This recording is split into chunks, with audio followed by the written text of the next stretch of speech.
Hello everyone, this is Abdox. I am the team leader of Global Finance Board for this term. In this video, I'm going to talk to you about the Entity Finance Health Dashboard, how to read it, how to use the insights inside, and what is the Entity Finance Health Dashboard components.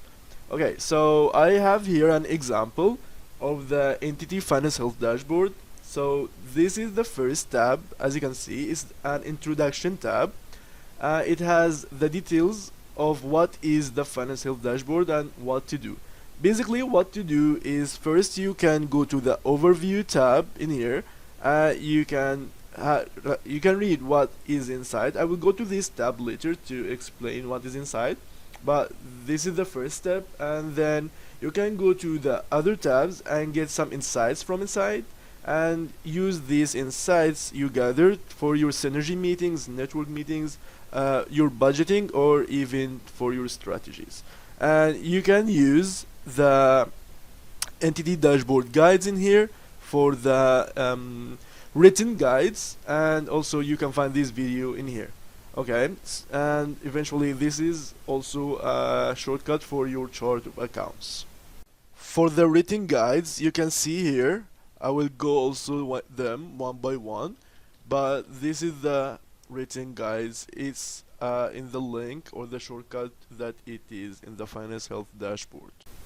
So now starting in the Entity Finance Health Dashboard, you can find the Index tab.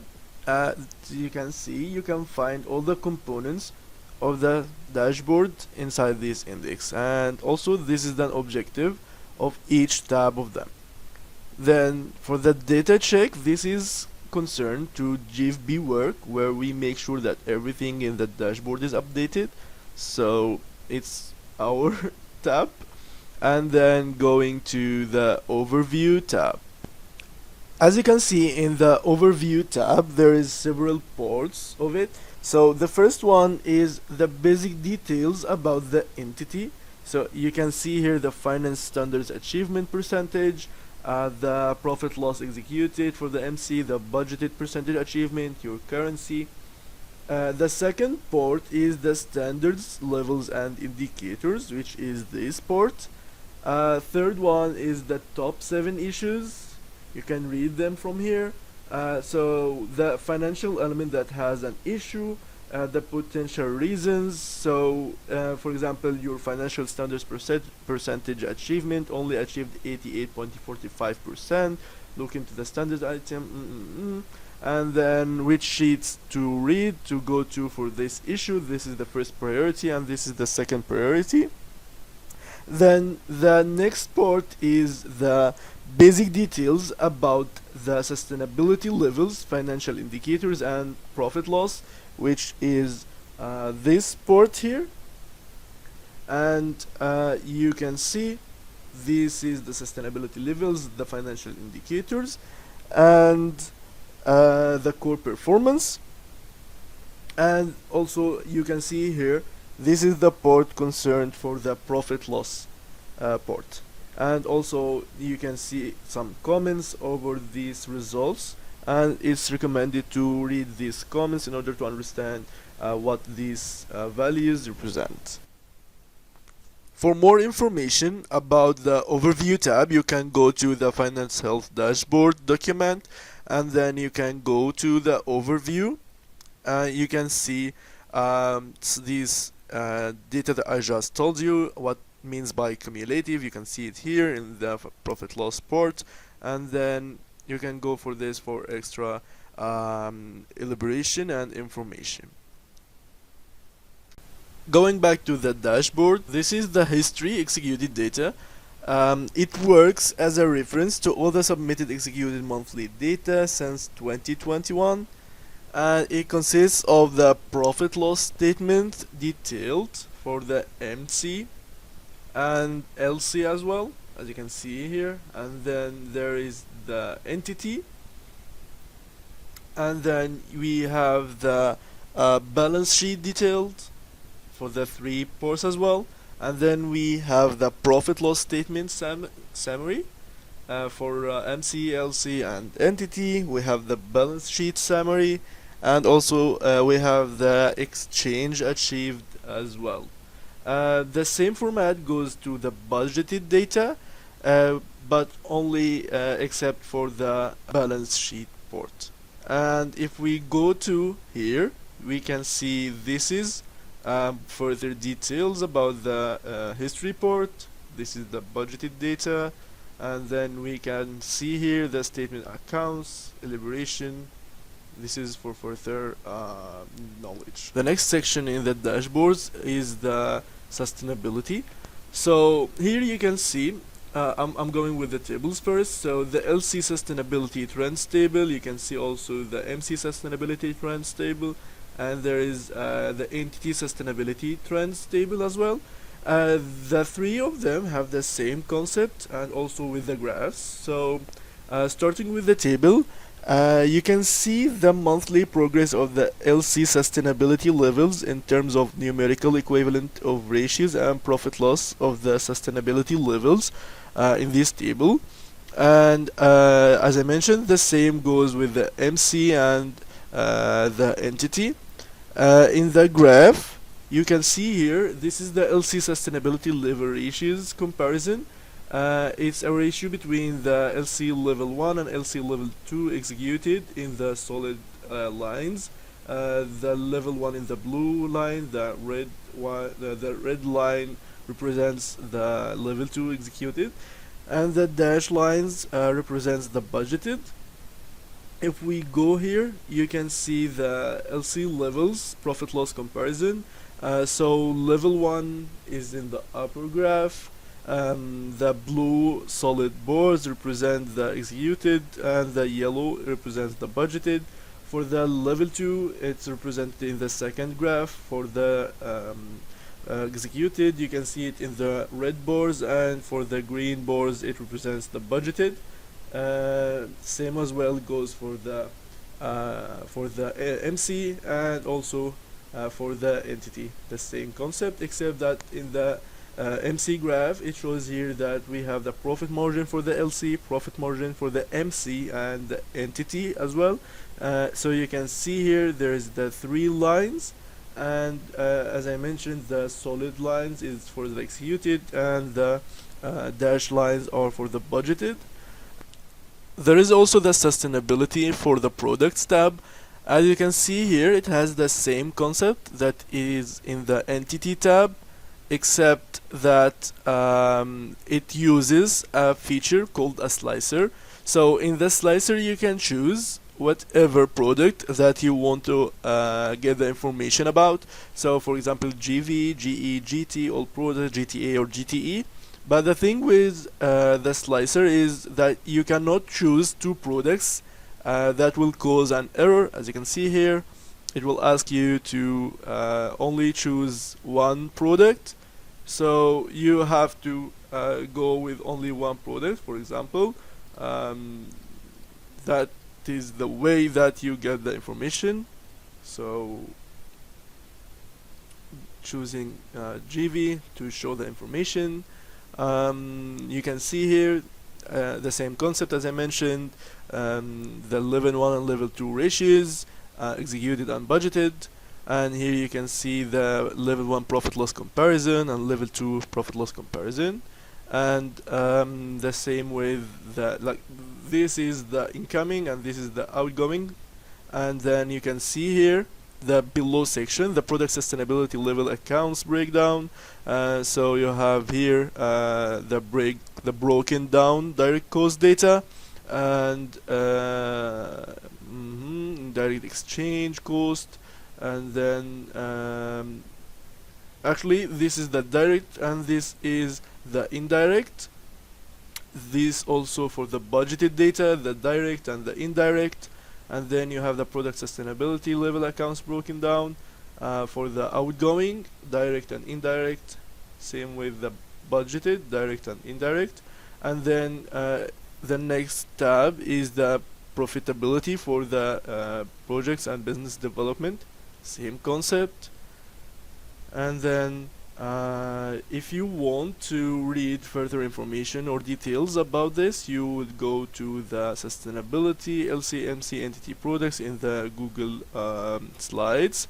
But because this is a huge section to tackle, it has its own Google slides. So if you click here, it will take you to this Google slides, and then you can read further information about the LC sustainability, MC sustainability, indicators, the calculations, and all the information that you need to know about this section.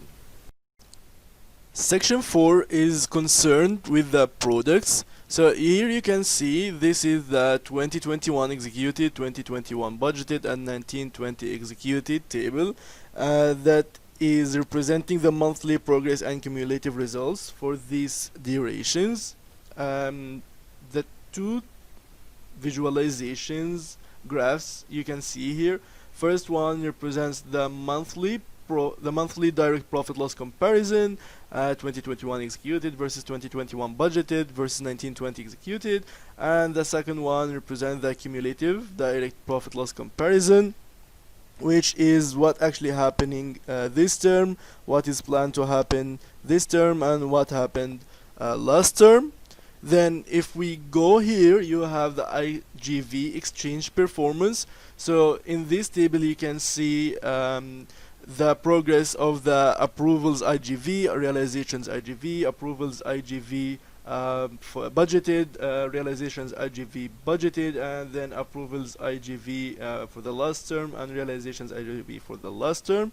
It's not updated so far, but it will be updated very soon, so that you can see its visualization in here, and you can see that it will have a variable and different values.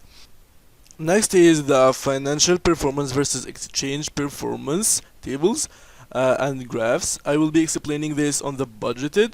So here you can see this table. It is showing the monthly progress of financial performance and exchange performance to easily align for comparison between each other. In this graph, you can see the financial performance versus exchange performance monthly comparison. This is for the budgeted data.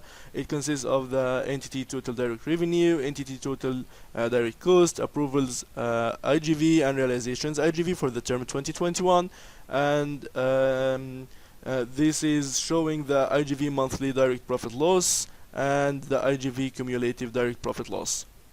Same idea goes for the last term, and same idea goes for the executed data, but the executed data doesn't have any values so far because values are not reflected yet, and you can see the values here in the last term data.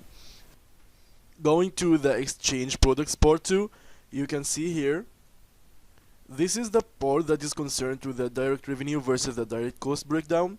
So recently there is only August month, but sooner there will be other months because this is the executed part, and you can see the breakdown of the direct revenue of the function, which is OGV. Remember the slicer, you can choose from here whichever product that you want to know the information about. And then there is also the cost. This is the breakdown of this cost. You can see also there is the budgeted over here, and there is also the 1920 executed. Down here you can see the direct revenue and direct cost breakdown for the per MC and LC. So this is the MC direct revenue for OGV, MC direct revenue, MC direct revenue, and this is also the LC direct revenue. And then here there is the cost. The same goes for the budgeted, and also the same with the 1920 executed. And then there is the exchange marketing. So here, this is the marketing to exchange profitability per peak. This is the comparison of the IGV marketing to exchange profit loss, IGV marketing to exchange profit loss per budget, and this is the ratio budgeted and also executed table. And this is the peak performance. So it is 6 months duration, for the profit loss executed, ratio executed, profit loss budgeted, and ratio budgeted. For this table, you can see here marketing to exchange profitability breakdown per peak. For the marketing cost, IGV discounts, this is the breakdown of the IGV product, and you can choose also whatever product you want from here. And then this is the breakdown per peak. Take note of the control accounts. This is some information to guide you for the control accounts. And then next we have the exchange total part 1. So you can see here the total monthly direct profit loss comparison is the same idea that we mentioned before with reading the two graphs, going as well with the tables. And then you can see down here this is the total direct revenue and cost breakdown per function. So here you can see IGV, OGV, IGT old, OGT old, IGE, OGE, all the products that we have with the breakdown of them, also with the budgeted and with the 1920 executed data. Finally, we have the exchange total part 2.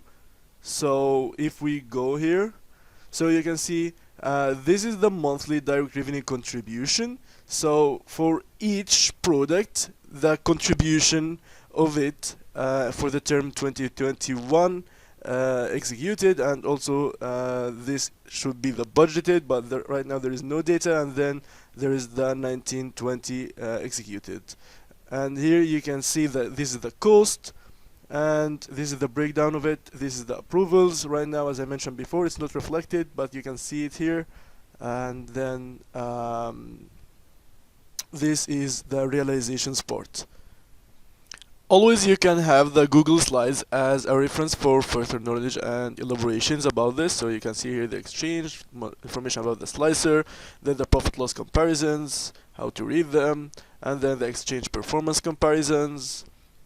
And this is the financials versus exchange performance monthly comparison.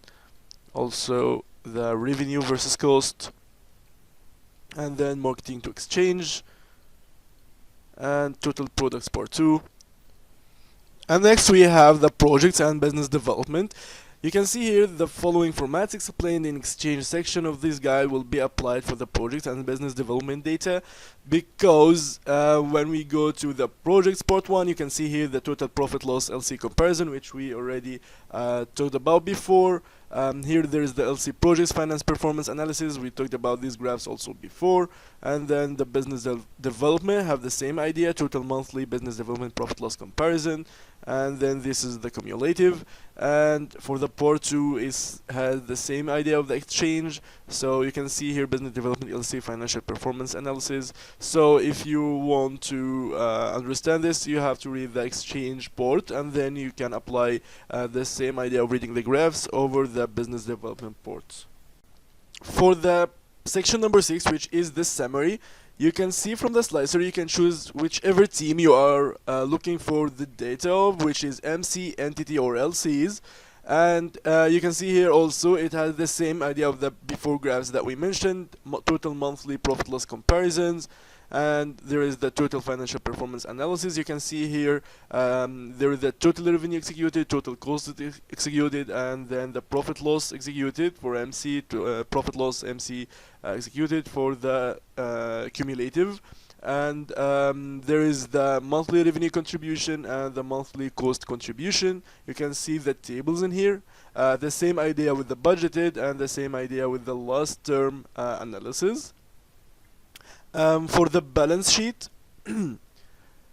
okay, so this is the LC's balance sheet distribution by categories. So you can see here this is the assets, liabilities, for 31st of August, 30 September for each month, and the balance sheet for the MC as well, and then the balance sheet for the entity itself. This is the combination between the LC and MC, and then the indirect cost breakdown.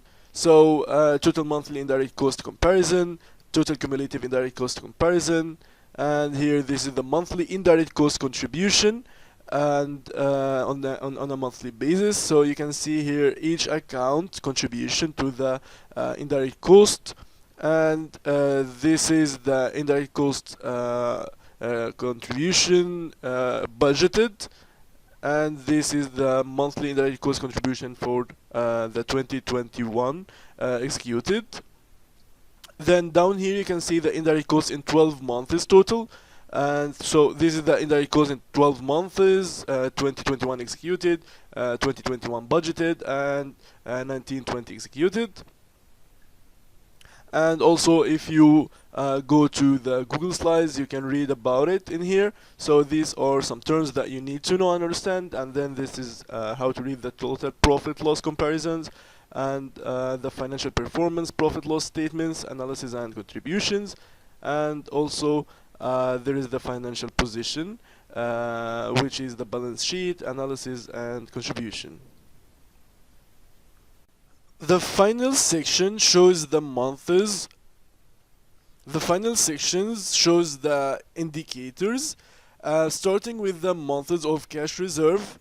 You can see here in this graph, it shows the comparison of months of cash reserve progress between LCs, MCs, and entity, and it shows the indicators status of your months of cash reserve between the 4 types of zones, as you can see in the graph in here. So there is the ideal minimum, the high risk zone, the critical survivor, and the negative reserves, and these are the graphs that represent these data.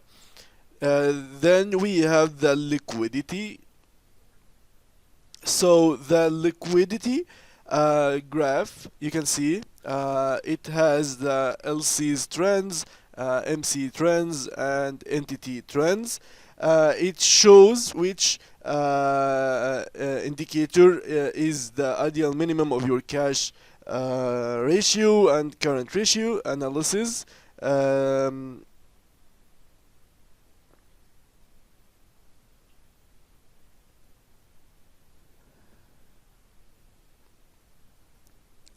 Next we have the indicator. Next we have the liquidity indicator. So it shows you the liquidity of LC's trends, MC trends, and entity trends. And the graphs shows the zone which indicates the ideal minimum of your cash ratio and current ratio. So basically anything less than this minimum shows issues when it comes to the balance. So right now the tables are empty because there is no data yet, but it will be reflected, and then you can have a better visualization over it. Going to the debt ratio. So basically also you can see the debt ratio of the LCs, the debt ratio of the MCs, and debt ratio of the entity, I'm sorry. And it has that same idea with the liquidity. And eventually there is the core performance, so that these graphs you can see in here, it has the core performance LCs, MC, and entity trends. So you can see the core performance of the LC with the blue lines, the core performance for the MC with the red line, and then the yellow line for the entity. Then you can see the budgeted ones with the triangle sign, and then you can see the dash lines. It has the core performance, so it's 70 to 100% with the blue line. The yellow line represents the 40 to 70% core performance, and then there is the 0 to 40% with the red line. And then these are the tables representing these data. Then here there's the core performance for the LCs, the core performance for the MC, and there is the core performance for the entity. Of course, you can go back to the Google Slides, so you can read more about the composition of the financial indicators. Here are some data that is telling you more about these indicators. and how to calculate them, how to understand them more, and this is how to read these tables so you can see them and have a better look and a better understanding about what do they represent, how to get better analysis out of it. So with this, I'm ending the video. Thank you for watching, and if you need any help or you have any concerns about something, you can contact me, or you can contact the GFB chair, Ram Martinez, and these are our contacts. Thank you.